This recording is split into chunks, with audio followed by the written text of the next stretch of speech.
Hi friends, எனக்கு ஹிஸ்ட்ரியில் என்ன பார்க்க போகிறோன்னா 1859 ஆகஸ்ட் 27 அன்னைக்கு 100 வருஷத்துக்கு முன்னாடி பெட்ரோலிய தொழிலை பம்ப்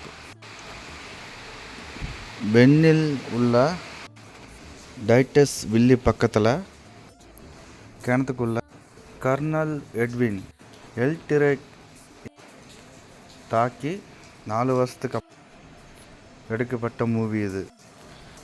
அமெரிக்காவில் ஃபஸ்ட் வெற்றிக்கான காரணம் வைல்டு கேட்டர் புனை கதையின் மிகவும் ஃபேமஸான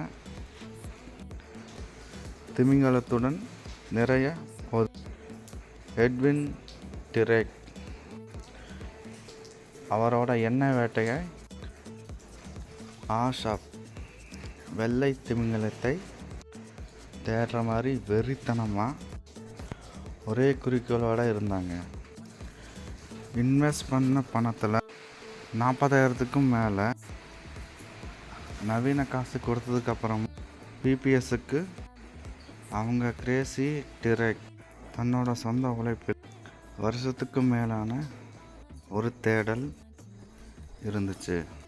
அந்த தேடல் இன்றைக்கி தான் 1859 ஆகஸ்ட் 27 கிரேக்கின் மோனோமேனியா யூஸ்ஃபுல்லாக டைட்டஸ் பான் நிலத்தில் 69 தோண்டினதுக்கு அப்புறம்தான் பெட்ரோல் வருஷமே தொடங்குச்சு. பென்சில்வேனியா எண்ணெய் ஆஷப் பாய்லர் டிரெக் அவரது கண்டுபிடிப்புகள் க்ளோஸ் ஆகவே இல்லை. ஆனாலும் வெற்றிகரமான எண்ணெய் ஓட்ட போடுற மாதிரி முறையை ஃபஸ்ட்டு ரெடி பண்ணாங்க. அவங்க கிணத்துலேருந்து பைப் போட்டு கிணத்தை பாதிக்காத அளவுக்கு வரிசையாக ரெடி பண்ணிட்டாங்க.